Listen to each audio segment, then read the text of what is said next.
అది మీకు అనుబంధమైన సమస్య కాబట్టి చెప్తా ఉన్నాను. ఒకవైపు అభివృద్ధి ఎలా కనిపిస్తుందో ఇంకోవైపు గోదావరి జిల్లాలో ఎక్కడైతే ఎక్కువ ఉందో అక్కడ మొత్తం తాగునీటి అన్ని అక్కడ కలుషితం అయిపోయినాయి. వాటర్ బాటిల్ తాగాలి, ఒక ప్లాస్టిక్ బాటిల్లో ఒక మినరల్ వాటర్ కొనుక్కొని తాగాలి. డబ్బులకు డబ్బులు కనిపిస్తున్నాయి, ఉపాధికి ఉపాధి అవకాశం కనిపిస్తున్నప్పటికీ కాలుష్యం వల్ల గ్రౌండ్ వాటర్ పొల్యూట్ అయిపోయింది. సో ఇది ఒక తప్పనిసరి తద్దినలా అయిపోయింది. అభివృద్ధి కావాలంటే ఎంతో కొంత పొల్యూషను, కానీ మిగతా ప్రాంతాలు వేరు, మనకి కొత్తపల్లి ఉప్పాడ ప్రాంతం వేరు. మీ కష్టాల్లో నేను ఒక సాటి మత్స్యకారుడిగా ఉంటే ఇదే నా జీవనోపాధి ఎలా ఉంటుందో అది నేను మనస్ఫూర్తిగా అర్థం చేసుకొని నేను వారికి ఒకటే తెలియజేశాను. ఒకటి, ఈ నక్కపల్లి ఎస్సీజెడ్ కానీ ఇప్పుడు వచ్చిన అరబిందో కానీ దివీస్ కానీ అటు డెక్కన్ ఇవన్నీ కూడా ఇది మన ప్రభుత్వం వచ్చినప్పుడు వచ్చినాయి కావు. ఇవి 2005లో ప్రారంభించిన పరిశ్రమలు. ఇవన్నీ 2005 నుంచి నక్కపల్లి ఎస్సీజెడ్ కావచ్చు, ఇవన్నీ కూడా వైఎస్ రాజశేఖర రెడ్డి గారు ప్రారంభించిన ఇవన్నీ, ఈ కాన్సెప్ట్ ఇవన్నీ. ఇది జనసేన కానీ మిగతా మన పార్టీలు ఎవరు కూడా చేసింది కాదు. ఇది వైఎస్ రాజశేఖర రెడ్డి గారు ప్రతిపాదించింది, ఆయన ఎస్సీజెడ్ని తీసుకొచ్చింది. కానీ ఇక్కడ సమస్య ఏమొచ్చిందంటే వ్యర్థాలని శుద్ధి చేయకుండా సముద్రంలో కలిపేస్తున్నారు. తద్వారా ఏం జరుగుతుందంటే మన మత్స్య సంపద దెబ్బతింటా ఉందని. ఇదే కదా. దీనికి నేను ఒక మత్స్యకారుడిగా నా జీవనోపాధి అయితే నేను మీలాగా ఎలా ఆలోచిస్తాను, నేను కూడా అట్లాగే ఆలోచించాను.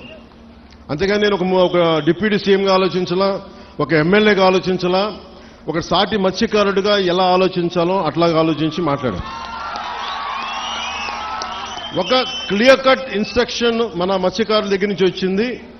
మేము ఎప్పుడూ కూడా పరిశ్రమలకి వ్యతిరేకం కాదు, కానీ వ్యర్థాలని కాలుష్యాలని ఎంత శుద్ధి చేసి పంపుతారన్నదే మా ప్రశ్న.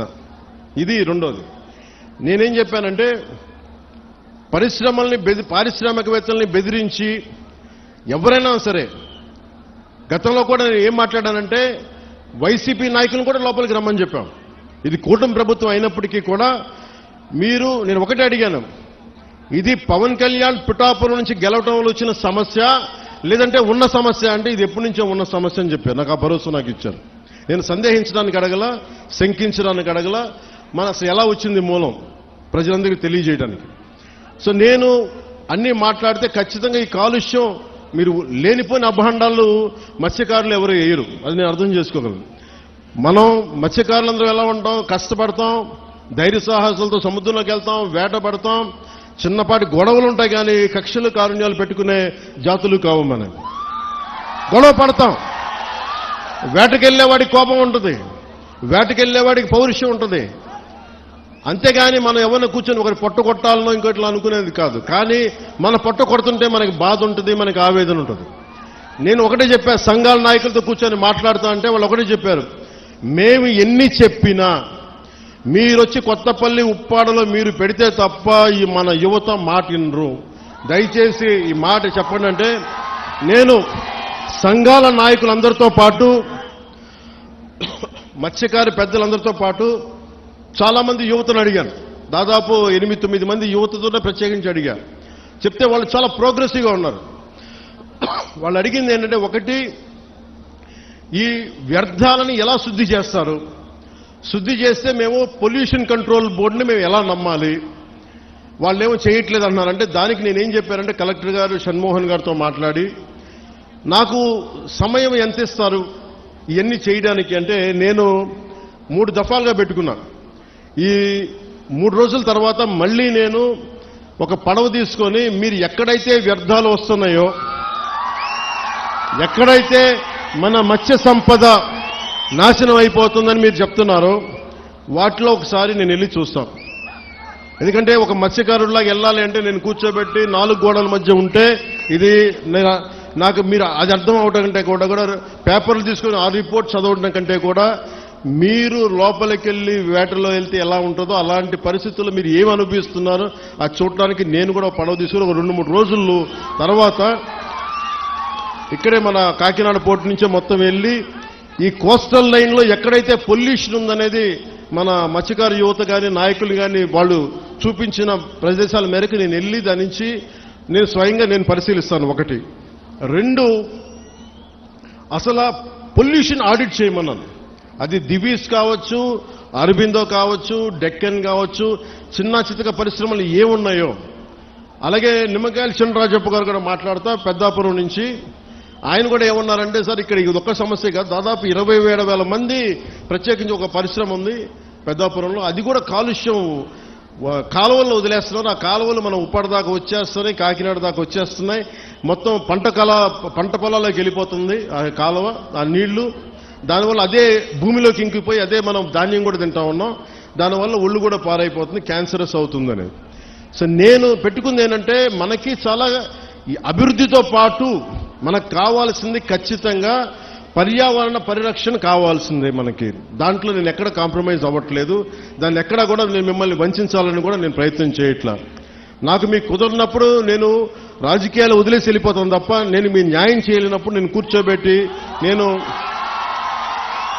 నాకు నిజంగా మీ గుండెల్లో పెట్టుకున్న అభిమానం కంటే కూడా నేను పదవులుగా నేను ఏం చూడను. కాకపోతే ఈ పదవి ఉన్నది చాలా మందితో కూర్చొని సామరస్యపూర్వకంగా ఎలా పరిష్కారం చేయాలి అన్నదే నా తపన. సో నేనేం చెప్పానంటే, ముఖ్యంగా నేను చెప్పింది ఏంటంటే, అసలు ఎంత పొల్యూషన్ జరుగుతుంది ఆ ఆడిట్ని ఒకసారి చేయమని చెప్పాం. ఆడిట్ చేద్దాం, అసలు ఎంత కాలుష్యం ఉందనేది చెప్తే అందరూ అడిగారు. జగన్మోహన్ గారు మొత్తం సంఘాల నాయకులందరితో మాట్లాడి, అక్కడ ఉన్న యువతతో కూడా మాట్లాడి, ఈరోజు దాదాపు 100 మంది పైగా వచ్చారు. వాళ్ళందరితో మాట్లాడి మీ ప్రతినిధులుగా మేము అడిగింది ఏంటంటే, షణ్మోహన్ గారు, కలెక్టర్ గారు, కనీసం మాకు 100 days టైం ఉంటే దీని మీద యాక్షన్ ప్లాన్ చేద్దామని ఒకసారి, అంటే ఎలా చేద్దాం దీనికి సంబంధించి.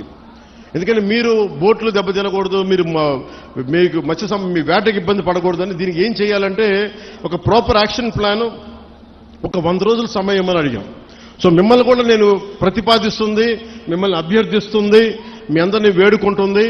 మాకు కనీసం ఒక 100 రోజుల సమయం కనుక మీరు ఇస్తే దీనికి ఒక రోడ్ మ్యాప్, ఒక ప్లాన్ క్రియేట్ చేసి మీ ముందు పెట్టి మీ అందరి అనుమతితోటే మనకి ఉపాధి అవకాశాలు ఉంటూనే మనకి కాలుష్యాన్ని ఎలా నివారించాలి అన్న దాని మీద నా ప్రణాళికకి నాకు కనీసం ఒక 100 రోజుల సమయం కావాలి. ఆ 100 రోజుల సమయాన్ని మిమ్మల్ని ఇమ్మని నేను ఆర్థించడానికే నేను ఈరోజు మీ ముందుకు వచ్చాను. నాకు ఒక 3 నెలల నుంచి 100 రోజుల సమయం కావాలి.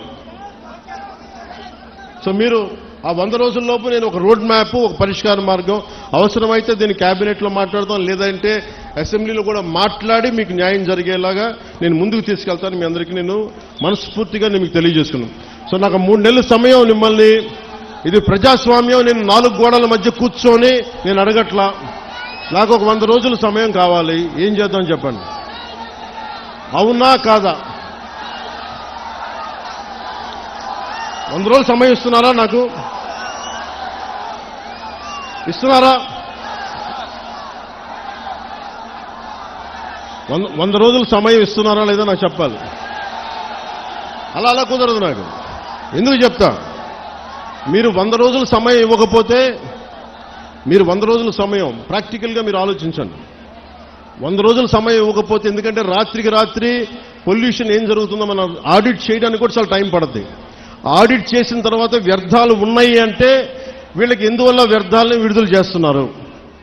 ఎందుకంటే మీరు 4 రోజులు ధర్నా చేస్తే 5వ రోజు పరిష్కారం నిజంగా రాదు. ఎందుకంటే దీని వెనక చాలా ఉన్నాయి. పరిశ్రమలు మనం ఇచ్చింది కాదు, వైసీపీ నాయకులు ఇచ్చింది. వైసీపీ నాయకులు ఇచ్చిన పరిశ్రమలు మన కూటమి ప్రభుత్వం వచ్చిన తర్వాత ఇచ్చిన పరిశ్రమలు కాదు. సో అందుకని అలా అని చెప్పి వాళ్ళలాగా భయపెట్టి పారిశ్రామికవేత్తలను భయపెట్టి పారిపోతే అది దేశపరంగా ఇంకోలాంటి సంకేతాలు వెళ్తాయి, అదో ఇంకో సమస్య ప్రారంభమవుద్ది. సో మేము ఆలోచిస్తుంది వయా మీడియాగా మధ్యలో పొల్యూషన్ రాకుండా, మన మత్స్య సంపద చనిపోకుండా ఎలాంటి పరిష్కారం వెతకాలి. అలాగే ఓఎన్జీసీ వాళ్ళు మనకి కొంత కాంపెన్సేషన్ పే చేస్తూ ఉన్నారు, ప్రతి నెలకైనా అడుగుతూ ఉన్నారు. అది మేము పెట్టే ప్రతిపాదన కలెక్టర్ గారితో సంబంధిత మంత్రివర్గంతో మేము అడుగుతుంది. ఈ ఎక్కడైతే ఎఫెక్ట్ అవుతా ఉన్నారో వాళ్ళకి సంబంధించి ఆ పరిశ్రమలు కానీ పారిశ్రామిక యాజమాన్యంతో మాట్లాడి వాళ్ళు ఎంతవరకు చేయగలరు, ఒకళ్ళు కాంపెన్సేషన్ ఇవ్వగలరా, నెలకి ఇవ్వగలరా, లేదంటే 1 టైం సెటిల్మెంట్ చేయగలరా, ఇవన్నీ మాట్లాడాల్సిన అవసరం ఉంది, మాట్లాడాల్సిన పరిస్థితి ఉంది. అది మీకు అంటే ఇవన్నీ చేయడానికి నాకు కనీసం ఒక 3 నెలలు సమయం కావాలి. 3 నెలల సమయం తర్వాత ఖచ్చితంగా ఒక పరిష్కార మార్గానికి తీసుకొచ్చి ఇది ఎందుకంటే పిఠాపురం మోడల్ ఈ పొల్యూషన్ మోడల్ రాష్ట్రం అంతా అప్పీల్ అవుతుంది, అప్లై చేయాల్సిన పరిస్థితులు వస్తూ ఉన్నాయి. ఎందుకంటే పరిశ్రమలు రావాలి. ఉదాహరణకి మీకు భీమవరం దగ్గర ఆక్వా పార్క్ ఉంది. ఆక్వా పార్క్ పెడితే ఏం జరిగింది? అక్కడ కూర్చోబెట్టి రాత్రి గొడవలైనవి. కానీ ఆక్వా పార్క్ పోలీసులు ఛార్జ్ చేశారు, కేసులు పెట్టారు, కానీ పరిష్కారం దొరకలా. మనకు అలాంటి పరిస్థితులు రాకూడదు. నేను ఒకటే చెప్పాను, జనసేన నాయకులకు కావచ్చు, ఇంకే నాయకులకైనా కావచ్చు, ఎవరైనా సరే ఈ కాలుష్యాన్ని అర్థం చేసుకొని దీని మీద ఒక మీకు కథ చెప్పేవాళ్ళు కావాలంటే ఈ రోజుకి మీకు కూర్చోబెట్టి ఆకాశాన్ని తెప్పేస్తా, 3 రోజులు అయిపోతుంది సమస్య. నేను మాట చెప్పేయగలను. నేను మిమ్మల్ని కూర్చోబెట్టి మీ చేత చప్పట్లు కొట్టించుకుని వెళ్ళిపోగలను, కానీ ఏం చేయను. అలా కాకుండా నేను 3 నెలలు ఎందుకు సమయం, 100 రోజులు సమయం ఎందుకు అడుగుతున్నానంటే చాలా త్రికరణ శుద్ధిగా ఒక మీ సాటి మత్స్యకారుడు ఎంత కష్టపడుతుందో అర్థం చేసుకొని దాన్ని ఉద్దేశంలో పెట్టుకొని మాట్లాడుతున్నాను. అందుకని నాకు మీకు ఒకటి చెప్తున్నాను, నిజం కురచ బొంకు పొడవు అంటారు. అంటే అబద్ధం చెప్పడానికి ఇంత చెప్తాం, అసలు మీకు మేమేం చేయగలం అని చెప్పట్లా. నిజం మీకు చేస్తానని చెప్తున్నా. మీకేం చెప్పాను, మీకు నిలబడతానంటే నిలబడతా. మీకు రోడ్డు ఇక్కడ ఉప్పాడ ప్రొటెక్షన్ వాళ్ళు చేస్తారంటే చేస్తాం. దాన్ని కూర్చోబెట్టి మీరు రేపు నుంచి ప్రతి గంటకి ఏమైంది డేటా అంటే అలా కుదరదు. మీకు నా టర్మ్లో నా టెన్యూర్లో మీకు చేసి పెడతాను. ఉప్పాడ ప్రొటెక్షన్ వాల్ వచ్చి తీరుతుంది. అలాగే అది నేను మన అమిత్ షా గారితో మోడీ గారితో మాట్లాడుకుని తెప్పించగలను. ఇది చాలా మంది సంబంధించిన వ్యక్తులు, పారిశ్రామికవేత్తలు. దీనికి ఎందుకు 100 రోజులు అడుగుతున్నాను చెప్తా మీకు. అన్ని నా చేతుల్లో లేవు. ఇండస్ట్రీస్ మినిస్టర్తో మాట్లాడాలి, ఫిషరీస్ మినిస్టర్తో మాట్లాడాలి, అలాగే కూర్చోబెట్టి మనకి ఏవైతే ఈ షిప్పింగ్ ఇండస్ట్రీ వాళ్ళతో మాట్లాడాలి. అలాగే మనం కూర్చోబెట్టి వాళ్ళు అడుగుతుంది ఇంకోటి ఏంటంటే మాకు ఎంత డ్యామేజ్ జరుగుతుంది, వాస్తవాలు, దీని పొల్యూషన్ కంట్రోల్ బోర్డుతో కూర్చోవాలి. ఇవన్నీ కూర్చొని చేసే వరకు అందుకు నాకు ఒక చాలా కలెక్టర్ గారు కూడా మీకు షణ్మోహన్ గారు తెలుసు పాపం ఎంత కష్టపడి చేస్తూ ఉన్నారు మనందరి కోసం, పిఠాపురం అభివృద్ధి కోసం. మన పాడా యాక్ట్ మన చేశాం, మనకి డెవలప్మెంట్ బోర్డు పెట్టాం పిఠాపురంకి. ఇన్ని సంవత్సరాలు ఎప్పుడు జరగల. అందుకని మీరు నా మీద నమ్మకం ఉంచి మీరు రోడ్ల మీదకి వచ్చి మీరు గొడవలు చేస్తే నేను వస్తా, మీరు తిడితే నేను పడతా. మీరు మీ ఇంట్లో కుటుంబ సభ్యుని కాదు ఇంకెవరిని తిడతారు, బయట ఉన్న తిట్టరు కదా. నేను ఎమ్మెల్యే అంటే ఏదో కూర్చోబెట్టి నేనేదో కిరీటాలు పెట్టుకునే నేనేం లేను. మీరు మాట పడితే భుజాల మీదకి ఎత్తుకున్నప్పుడు నా భుజం మీద దెబ్బ కొడితే నేను భరిస్తాను, ఎందుకంటే మీరు నా కుటుంబం. మీ చేత తిట్లు తింటాం ఇవన్నీ నాకు అవసరమా లేదా నేను ఆలోచించట్లా. నాకు మన మత్స్యకారులంటే ప్రేమ కనుక నేను మాట్లాడుతున్నాను, మన సోదరులంటే ప్రేమ నాకు. కానీ మన జీవనోపాధి దెబ్బ తినకూడదు. జీవనోపాధి ఈ సమతుల్యత కోసం కూటమి ప్రభుత్వం ఒక ఉన్నత స్థాయి కమిటీని కూడా ఏర్పాటు చేసింది. అందుకని నాకు ఆ సమయం ఇవ్వాలని మీకు మనస్ఫూర్తిగా కోరుకుంటూ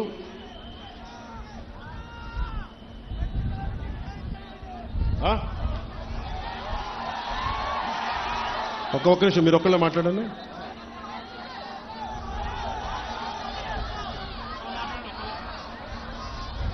మీరు చెప్పండి, మీరే.